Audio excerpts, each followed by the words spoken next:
Good afternoon, and welcome to our first webinar in the Profound Insights series. We appreciate you being here with us today. Our objective in this series is to share with you ideas we think are interesting and that might help you out at work, and of course, to introduce you to our platform. Now let's start with the introductions. My name is Sherry Shannon Vanstone. I'm the founder and president and CEO of Pro Impact. Joining us today is Greg Dick, who is the Executive Director of Advancement, Senior Director of Public Engagement with Perimeter Institute. Greg has been with the Perimeter Institute for 11 years, and in January of this year, he's took over in his current role. He is a graduate from Waterloo, Queens, Western, and Wilfrid Laurier. Welcome, Greg. Joining Greg will be Sunny Zhang, Associate Director of Marketing, and Tanya Farms, Associate Director of Advancement Operations at Perimeter. Joining us also from Profound Impact is Brian Romansky, the Chief Strategist. I've had the fortune of working with Brian at several startups. Barney Ellis Perry is our fundraising and alumni engagement strategist. He's Canadian, but currently living in Southern California.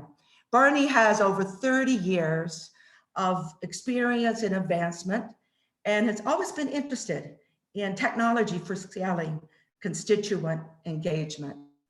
Now, for an overview today, Barney will talk about his framework for strategic alignment, and Greg will give an overview of Perimeter Institute. And then Barney will have a conversation with Greg, Sunny, and Tanya and guide them through the 4 steps for creating strategic alignment. Then Brian will provide an overview, a short overview of our Profound Impact platform.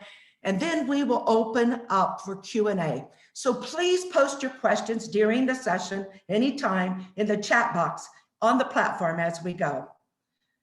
As I said, we think that this is going to be useful and interesting to you. And you'll find after the 45 minutes that you will have a greater awareness of how departmental strategic plans and tactics align with institutional strategic plans. You'll also know the 4 steps that you can use to ensure strategic alignment, and of course, an overview of the Profound Impact platform. Now, okay, and over to you, Barney. Thank you, Sherry. And Sherry, thank you for having the vision for Profound Impact and the vision to have us all here today. It's pretty awesome to see this all coming together. Very exciting. So if you've joined us today, I'm thinking it's because you want to do something fun. You want to do something new and innovative with your organization. And that means you're a change agent. And as a change agent myself, I can tell you that you've got to have backup. You got to have a strong business plan. And the most powerful thing you can do is to make a really strong, compelling case. And that's what we want to talk about today. So I believe that the best way to make that case to leadership is to root that in the organizational strategy. And the big one, of course, is the overarching institution strategy that there's probably been 42 committees and they spent a year and it went on forever. And leadership knows by heart. But often managers don't always, and sometimes they need a bit of a nudge to think about the big picture. So that's what we're going to talk about today. So at the highest order, of course, we're in the nonprofit world, and the highest order is always going to be our mission and vision. And so that's what you want to make sure is crystal clear, institutionally, but also that the way that your plan and your work is supporting that mission and vision is crystal clear. So then we've got the strategic plan of the institution. And I know this sounds probably like blindingly obvious, but every strategic plan for every unit should roll up to that. And I got to tell you, I've been in this business a long time, and I'm often stunned that organizations and different units, and often alumni offices, I hate to say it, don't do that. And what I've seen time and time again, and there was quite a trend, was alumni offices were building their strategic plans based on the research that they did with their alumni. And there you have alumni telling you what they think they want, but they really don't know best practices. They don't know what could be. They just know what they think alumni relations is. And the same with all constituents. parents, supporters, everything. So my example would be, I can pretty much guarantee that your iPhone was not created by a focus group. That was created by big picture strategy and vision that no one else saw. And that's where I'm coming from, is if you want to do something creative, you want to do something unique, then you've really got to, A, put a lot of effort into that, and B, see how you can link that, because you can have all the creativity and all the uniqueness, but if it doesn't impact the institutional strategic plan, and thus your mission and vision, I could argue that your time is not being well spent. So if you're grounding that and you're creating a plan that is leading, rolling up to your institutional strategic plan, then all of the work of your team is in line with that. And in an ideal world, your metrics and everything lines up with that. So let's take one more step into my magic consultant theoretical world here. So on the right side, you're now taking your unit strategic plan, and you're going to have several, usually 2 to 3 big overarching goals. And those are going to have nice, big, high level sounding, lovely verbiage that goes with that. And it might be, creating let's see, what do I have here? Support the future life and professional success of our students, or attract the resources required to support research excellence, all of these things. So let's take one, and let's boil it down to increasing constituent engagement. So that's just because that's how big the box is. So in an ideal world, you're going to have a bit more verbiage around that, because you want that to be a real soundbite that leadership and people can really get. Then you're going to have your objectives, and I'm just using this as an example here. So to increase constituent engagement, 2 things they might do in this case is, one is an objective would be to create a mentor program. Another would be to increase volunteer opportunities. Okay, so that's what you want to get done. And those objectives they may take 2 to 3 years. But how are you going to get that done? What are your tactics to do it? So let's look at creating a mentor program. Well, firstly, maybe I'm speaking on both sides of my mouth to say, let's do a survey, but do a survey, potentially. That could be one of the tactics they want to do. And the other one is to do a test program. Let's do some design thinking here, where we just can test and assess it and test and assess it and see if people really do want mentoring programs and how they react to it. And then next up, you've got your metrics, the part that everyone hates. But here you want to figure out what your metrics are going to be. And again, in a very ideal world, these metrics are going to roll up to the institutional strategic plan metrics where possible. Because that way you're showing that your effort is directly supporting the institutional strategic plan. That way you can show return on investment for what your unit and department is doing. And you have now a narrative about how everything you do supports the overall institution's strategic plan. So that's incredibly important. And my best example would this be, in several institutions I've worked for, we had alumni engagement metrics that rolled up to the institutional dashboard. And that's where we really saw lift, because all of a sudden, one institution I was at, the chancellor had 8 key metrics for the whole institution, a $2+ billion institution, had 8 metrics, one of which was alumni engagement metrics. So that's when you're getting traction, because you're really showing the impact that you're having. So this is all fine and dandy, and as I say, in theory, we are really, really blessed today to have the Perimeter Institute and Greg and his team with Sunny and Tanya to join us today, which has been very kind. We've had a couple of meetings to prepare for today, and we're starting to work through this process with the Perimeter Institute. And this is, as I say, two parts. So today we're talking about the big picture, and next time we're going to talk about the tactics and the metrics, and also the resources and et cetera, what it's going to take. And then we'll start looking at against technology, and of course the Profound Impact platform, but we'll also look at other technical tools that they might be able to utilize to scale what they're seeking to do. So without further ado, I'd like to turn it over to Greg, and he's going to give us an overview of the Perimeter Institute. Well, thank you, Barney, and thank you, Sherry, for inviting us to be part of this process. It's been really, really exceptional so far, and we're looking forward to carrying it on through. So, Perimeter Institute. Perimeter is located in Waterloo, Ontario, Canada. It's a theoretical physics institute that was created by a very bold vision by Mike Lazaridis, who, referring back actually to Barney's comment, was the creator, the inventor of the original smartphone. Perimeter is unique in a lot of ways, and I think some of these ways will really resonate with the viewers this afternoon. So let me highlight a few of them, and at the same time give you a snapshot about what Perimeter is all about. Perimeter is the world's largest theoretical physics institute, but on university scales, it's a relatively small institution. There are about 150 researchers, so faculty, postdocs, students, all combined.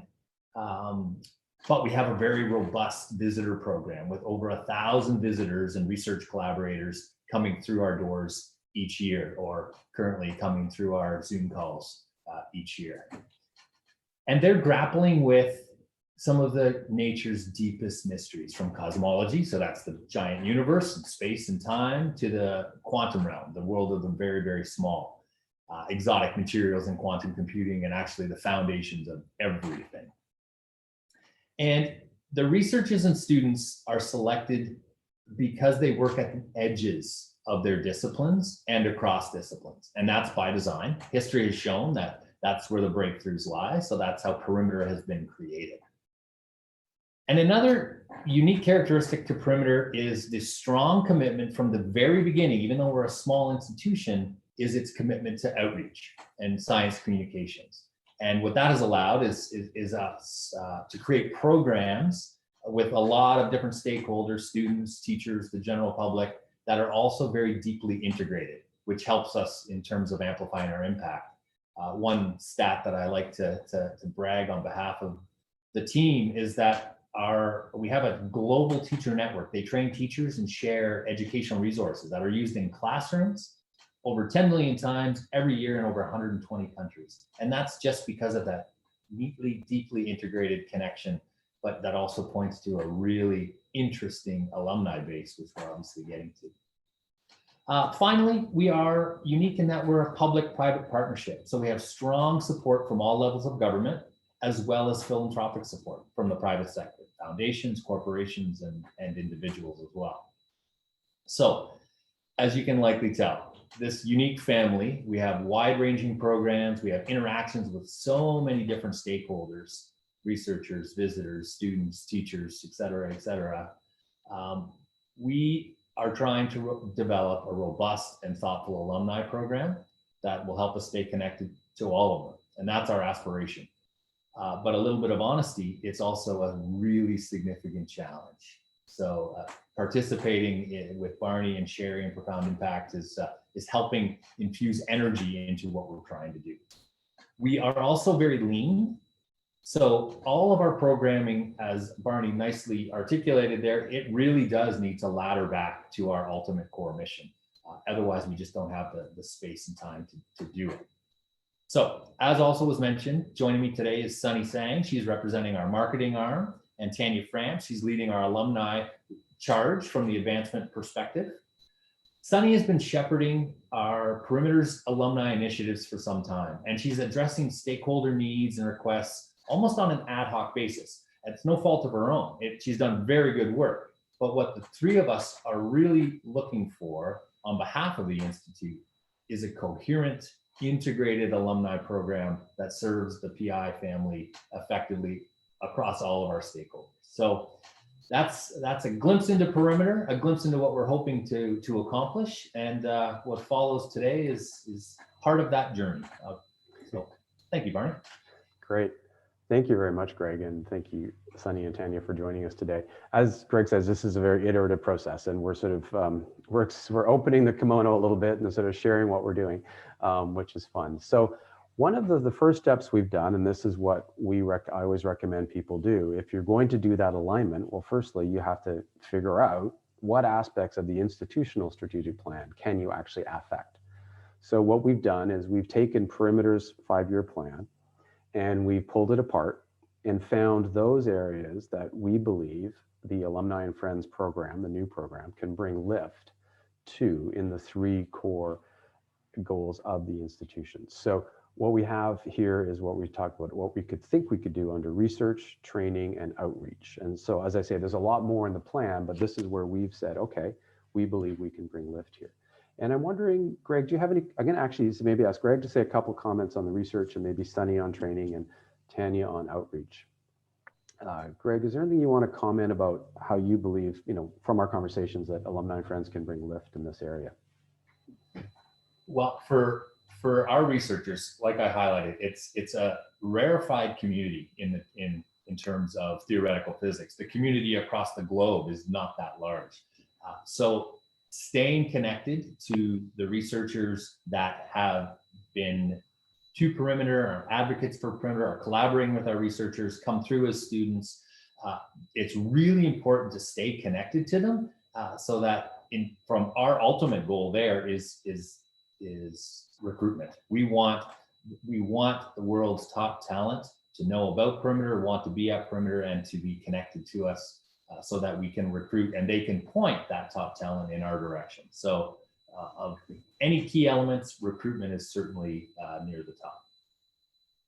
Sunny, do you want to talk a little bit about training? Sure, yeah. So in our training at Perimeter, we mostly focus on our graduate training. That's producing the young talent. We want to find the best, and we produce the best young researchers who with widely applicable skills, and expose them to a whole host of different career opportunities that are available.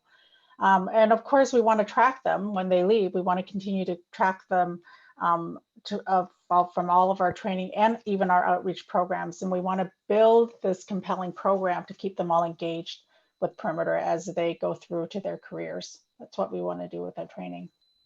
That's great. Tanya, talk a little bit about outreach. Hi, outreach and science communication really are Perimeter's magic ingredients. And we are continuing with this ambitious program.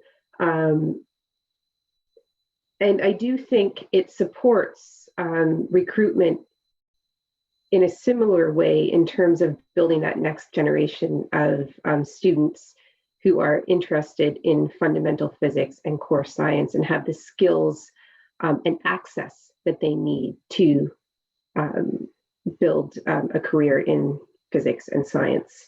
It also does support fundraising efforts as well among alumni. It's something that there's tangibility into funding these programs, and you can see results almost right away. That's awesome. So thank you very much. So that's step number one, is looking at your institutional strategic plan and sort of like holding it up and saying, okay, what are the components that we can really affect? So if you're doing this for those listening at home, that's the first part that we suggest you tackle. So number two. So now step number two is, okay, so we've taken those strategic institutional goals and we've pulled them apart. And as here we have the three areas. So let's pick one, because we don't have all day here, and focus our efforts on it. And we're going to start populating the strategic goal, the objectives, and the tactics, so that you can get a sense of how we're taking it from the big sort of theoretical to the reality. So Sunny, you're the marketing ninja. You get to pick the first one. Which one do you want to go with? Door number one. I think let's go with training. That's what I had just talked about. So let's go with training as our mandate there. Okay. And I think about a soundbite or something to summarize that we could use would probably be something like maybe we will produce the best young researchers who will be lifelong advocates for Perimeter. I think something like that will stick in people's heads, a good soundbite. And if we do this right, then we'll be enabling all these alumni and friends to be advocates and support our goals going forward. So I think that's probably the right way to go. That's great. And as Sunny said, what we're trying to get to is something that's big, that you want to be able to say when you're at an event with leadership and they're saying, so what exactly is your new plan all about? You want to be able to say, we have these strategic goals, and one of which is researchers as lifelong advocates. That's, as Sunny said, there's a nice soundbite to it. You want it to stick in people's heads. Because frankly, part of any of these strategic planning is it's all the hard work you got to do, and it's all what you're accountable to, but it's also a bit of marketing. It's about your program and selling your program to the institution. which is very, very important. So let's go to step number 3. So we're going from that strategic goal to the objectives. So now, Tanya, we think we want to have 3 objectives. We may not get to them all today, but what would you like to suggest? I would suggest number 1 is recruiting and training the best talent. And that includes diversity in a broad range of both geographically and institutionally, bringing in the best talent from all over the world. We want that connection and affinity to be there, of course, when they're with us, but we want that to extend beyond their experience at Perimeter, which is really building those lifelong advocates. And maybe a third objective is really more on my operations end of things, is we want to be using real information, real data to make decisions. That's awesome. So here we're seeing how we're now going to those objectives, and these objectives might be 2 to 3 year objectives. It's not going to happen overnight, but it's about articulating them. And now we're going to start thinking through as the 4th step is, what are your tactics? So how are you going to actually make that happen? And this is where this rubber really hits the road. So let's have a conversation about that. So let's move over to tactics. So I also want to just add before we get into it, by having your tactics articulated, it gives you, I would like to say, a sword and a shield. It's your ability to say, okay, this is what we're doing, and senior leadership has agreed to it, signed off on it. Because if you're getting the buy-in, if you've done a successful job at linking this to the organizational strategy, you're getting buy-in from your senior leadership. And you're going to have them saying, yeah, but that's great. So what about this? And what about that? And, trust me, I've been a lot, especially when you're traveling with senior leadership. It's like, I've been thinking about this, and, you should do these 2 other new things. And you're like, that's great, but we are not resourced for that. And these are the tactics that we're doing. And this is what we're resourced for, because at the end of the day, you have to also manage expectations, and you also have to manage your workload and your sanity. So the tactics are super vital to be able to say, these are the tangible things we're going to do. We're going to report on them. We're going to have metrics that support them. We're going to report back on them throughout the year. But this is what we can do this year. So that's an awesome idea, but let's put that on the shopping list for next year. And then we'll talk about budget to help me do that. So again, this is very much an active management tool for you. Okay, so now I'd like to ask Sunny and Tanya to give your thoughts on tactics. So let's go with first advocates. So recruit and train the best talent. Who would like to talk about that one? I'll start, and maybe Sunny, you can add in a couple of others. The first one really is we need to research and understand what keeps that connection and affinity. Perimeter is unique.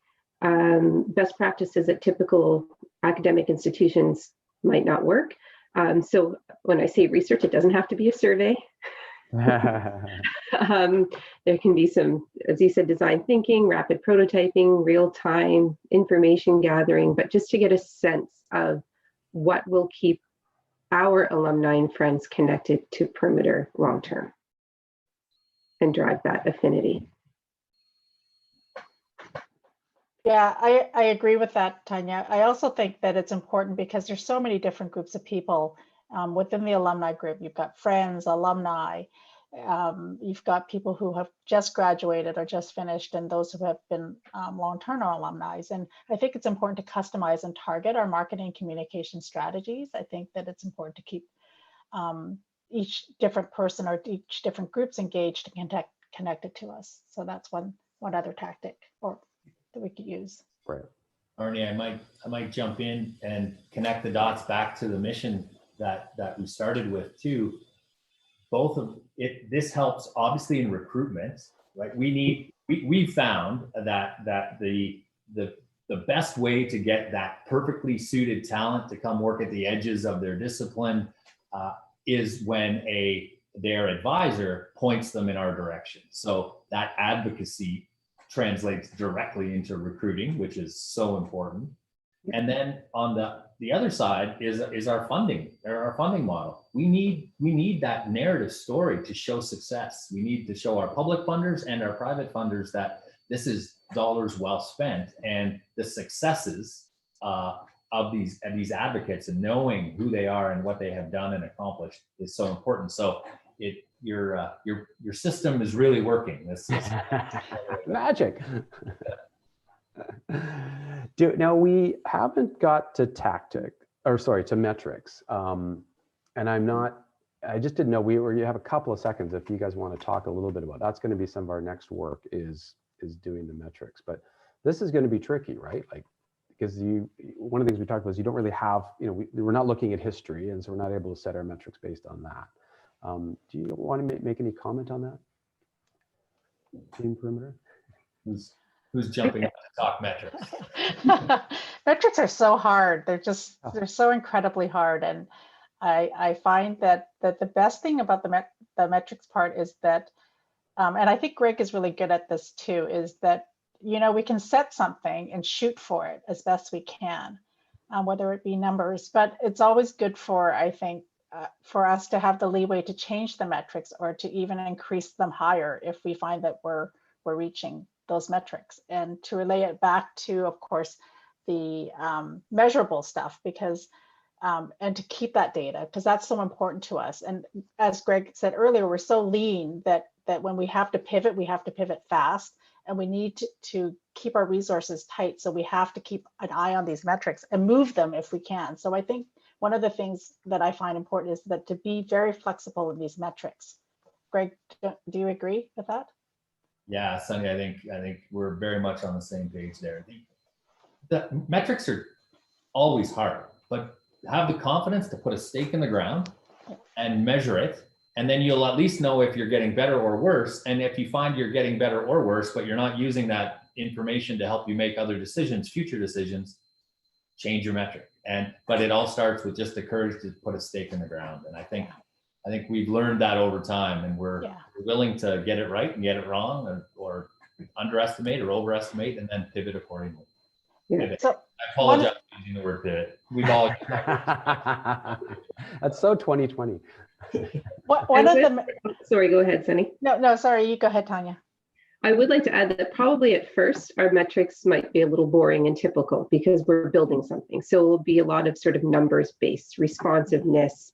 Are we tracking people? Do we know where they are? Are we capturing everything and everyone? And then I think once we've got that, using that, when we do know where people are and what they're doing, when we do know if people are being referred, if that advocacy is actually happening, we can look for patterns and clusters and also gaps in terms of our broader goals of recruitment, equity and diversity, and those kinds of things, to see where are people coming from and connecting those dots, and also looking where the gaps are. That's great. And I think one of the really neat things is you've said right from the outset, decisions are based on real information. So your metrics are going to be a very living conversation, and that's you're sort of creating like you're building an airplane while you're flying, in effect, and then you're going to be getting real-time feedback. So that's really great. Barney, that building an airplane while you're flying analogy really works well. In our conversation, just for the viewers, we sort of dug into a few different things that might evolve, and one was a mentoring program. And when we were talking about that, we also realized, tied to metrics, you have to build that culture internally while they're there, not something that happens once they leave. So even as you set metrics, you can look internally the way you're building your success or your culture of whatever that thread is, and you're tracking how you're doing it internally, you're tracking it how it's working when they're actually out in the alumni. And that's just a lot of hard work, but it's really valuable to think it all the way through that chain, and experience that through the process we were working through with Barney and with Sherry. So it works. Right. Yeah, it is hard work. let's not put a big happy bow on this. This is hard work. It's fun, but it's hard work. So, okay, to recap, so the focus of your new Alumni and Friends engagement program will be support the three-part mandate of the Perimeter Institute, so research, training, and outreach. From for the training mandate for your organization's strategic goal of the three, and you're going to have goals for all of them. We're going to do this for all three. Your strategic goal will be, we will produce the best young researchers who will be lifelong advocates for Perimeter. And then to achieve that goal, you're going to have three objectives, which will be recruit and train the best talent, connection and affinity extends beyond their time Perimeter, and decisions are based on real-time information. And then underneath that are the tactics that we have here. So I just want to be clear how everything is, again, back to that pyramid, sort of water falling down. And then the other piece that we will talk about in our next webinar is around the work plans and the actual, how you're going to monitor this, how you're going to make it real, and that how everyone's going to be held accountable to it. So just speaking of the next webinar, in the meantime, in between now and December 15th, we're going to have a meeting with the Perimeter Institute Alumni Advisory Council, and we're going to come to them with basically a framework that we are developing, and we're going to have a few more meetings to develop that. And then we'll have the conversation with them about how does this interrelate to the areas they represent. Some are students, some are researchers and faculty, et cetera. So we're going to have that conversation with them. And then on December 15th, we're going to review again here with you, with those at home, literally at home, the progress that we've made and show how that plan is going to work. And then we're going to look at that against technology. So where can profound impact bring lift to that? And then also, are there other technologies that we'd either have to plug into profound impact or that Perimeter Institute is going to want to engage in order to be that lean, mean machine that they are and be able to scale this engagement and get the data that they want. So that's the process that we're in, and we will reveal everything, the big aha moment on December 15th. I also just want to quickly put in a plug. Sherry had a really interesting idea, and she thought, wouldn't it be fun if people that are participating in the webinar could go online and do a similar assessment, and a sort of, I call it tech mapping. So we've created that, and it's now live. And so everyone who's participating today is able to use that. And then basically you fill out some forms, and it is a little bit of work. And then I will give you a report based on what you've told us. So that'll be sort of cool. So yeah, it's a fun new toy. It's a new shiny object. So we're excited about that. So I am now, because now I have a little teaser there about profound impact. So let's learn more about profound impact. And I'm going to ask Brian to do that. I'm going to stop my share, and it's over to you, Brian. Hey, thanks, Barney. That was a really great discussion. Give you a little bit of background on profound impact and tie it into the strategy. So I'm going to share with you in just a second a couple of features of the profound impact platform. And profound impact is intended to be a tool that will help you visualize data and make that data actionable, both for members of a community as well as for the system administrators like yourselves who are trying to manage and grow a community. The reason why we're engaging with someone like Barney and having these discussions around strategy is that we realize that the tool by itself, the technology by itself, does not create a whole program, right? You need the combination of the strategic plan, the tactical actions, and then the technology can step in to provide the metrics and the capabilities that will enable and help you take action on that strategy. So I'm going to share my screen for a second here. Go ahead. And so we're going to take a quick look at just a couple of capabilities of the platform. So you've already logged in, you've gone through this site, you've found this Profound Insight meeting area where we're having today's session. You can click around the site. This is a demo site which has some sample data in it that you can look at yourself. Just take a quick look at a couple of features. We'll go into more detail when we come back, as Barney said, on December 15th. We'll be going deeper into the Perimeter Institute's metrics and tactical actions. We'll touch a little bit more on how the technology and how this platform and other technologies can help realize that strategy.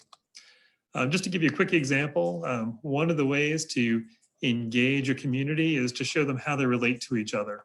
So what we're looking at here is an academic family tree. This is a view of academic relationships among people. It's centered around Scott Vanstone, who has had a significant influence on fields of cryptography, particularly elliptic curve cryptography. Many of his students have gone on to do interesting things in that area or build upon that base of cryptographic expertise. And some of their follow-on students have done even more work.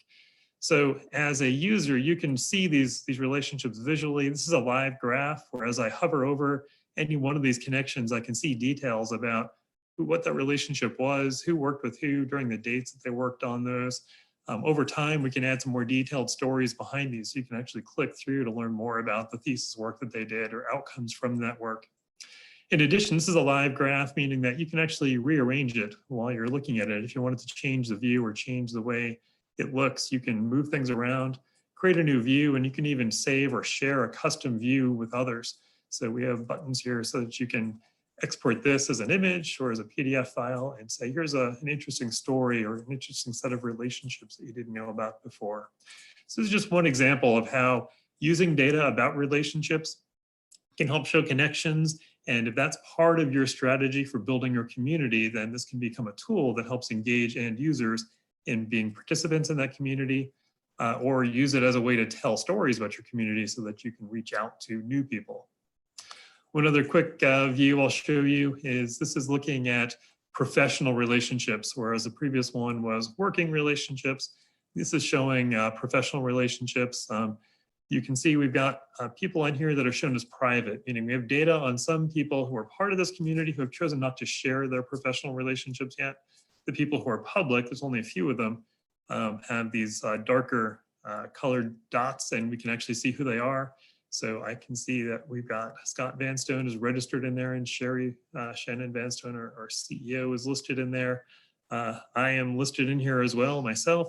And these dark dots are actually work relationships. So you can see companies where these people have come together and work together. And what's kind of fun about it is you can pick, some companies off in the distance here, like Queensland University of Technology. I didn't know that I had a connection there, but now I can clearly see that from my dot down here, this yellow dot, to that corporate relationship, I can recognize how I am tied to that institution. And in future versions of this will help it make it easy so that you can trim down the tree and see just your connections to a particular destination. So you can start to explore relationships that you have with other people and other institutions by clicking around through the site. And again, this is not a one-size-fits-all platform. It's intended to make data engaging and usable, and we will customize it based on your strategy and your goals. And that's why it's so important to do that upfront work, to work with somebody like Barney to understand what is it you want to achieve with your community, what are the metrics you want to track, and what are the goals that you have, how do you want your end users to engage with the platform, and how then we will help figure out how does the technology can support those metrics and support those outcomes. So those are two quick examples. While we're here, I'll just show also quickly that we've tried to make it very easy for end users to enter information about themselves. So as an institution, you can pre-populate member information about your community. They can come in and review that. So if you have, say, partial work experience or partial location information about your users, they can come in and find what information you have, and then of course update it and correct it. And then our platform is designed to share the information in a bi-directional way so that as users improve the accuracy and timeliness of the data in our platform, it can be shared back with whatever other systems you use to manage those relationships and manage those connections. So that's just a really quick tour of the platform and some of the capabilities. Again, this is intended to be customized per your needs, customized based on your goals and your strategy with your organization. So the exact views that you show, how they're labeled, how they're managed, and what metrics you surface to end users and to yourself as an administrator can be adjusted and customized to your specific situation. I'll also stress, yeah. Maybe I'll just jump in for a sec, because I just want to say that, I'm very familiar with a lot of these platforms. And one of the things that makes Profound Impact so unique is the depth of the profile, which is both, it's also a challenge, But this is why it's really a very targeted and really amazing platform for very research-intensive organizations, very science-intensive organizations, or very sort of specific. Could even be like the Creative Writing School at the University of British Columbia, that type of thing. Because when you do this depth of profile, like you're never going to get this on LinkedIn. And also, I believe a lot of the people that would participate in a platform like this are not active users of LinkedIn in the same manner. So this is incredibly unique, and both for the constituents to get and be able to see each other and see this amount of information. So I'm looking for, say I'm looking for someone to do a startup with, you can go and see through your connections that, you know, look at the startups this person has done, because you've got patents and you've got these other areas here. So this is absolutely phenomenal. And also some of the data we will be using is like the Canadian CV, I'm not using the right term, but we're seeking ways to be able to pull in data from other places to make it as easy as possible. Yeah, Canadian Common CV, things like that. So we know this is a big undertaking, but it's incredibly powerful. No other platform has this type of power in terms of the depth of the profile. So that's just my little observation there. Yeah, that's a great point, Barney. And so as you know, as I mentioned earlier, in the next webinar, if you come back on December 15th, we will start the discussion, obviously go into more depth about perimeter and continue the story, look at what exact metrics they want to track, and then we'll start a discussion online, just like we've done here, sort of in real time. You'll hear the conversation around how can we use metrics and how can the platform support those goals. And I'll repeat them, as Barney had mentioned, if you would like to get some insights into your own strategy and your own strategic plan, you can come back to this platform and fill in the metrics. So if you go back to the site, we'll have the link here so that you can go in and fill in the profile that Barney had described, and the assessment tool. The assessment tool is intended so that if you just fill in the questions, it helps you organize your own thinking about your strategy. And then, as Barney said, once you submit that, he will review it and give you a personalized response, a short summary review saying, here's our take on what your strategic goals might be. And then obviously you're welcome to follow up with us if you want to talk further about your strategy or ways to implement that. I would welcome anybody who has questions. You can type them right into the chat window here on the platform. So if you post a question, happy to answer it now, or if you post it after the session ends, then you know, we'll try to get back to you. You can come back here and see the answers posted right here on the site. This conversation will stay behind after the session is ended. So this is, you know, a record, a part of this platform now. So this will stay on our demo site until the next webinar when it gets updated with the new information for that one. So I'd welcome anybody who has questions now to post them in here. And Barney, any other final insights or thoughts?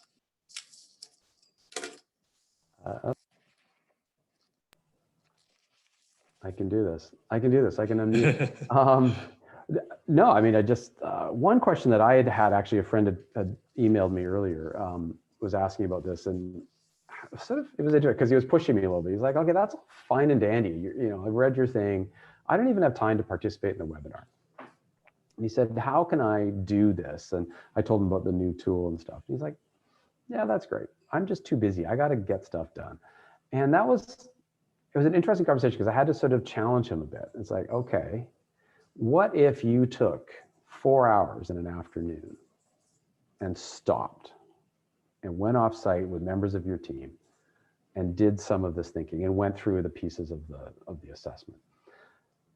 Because I hate to say it, but to be innovative, to do change, and to not be just repeating and doing the same thing, you do have to think differently, and you do have to plan, and you do have to make your case for support to leadership.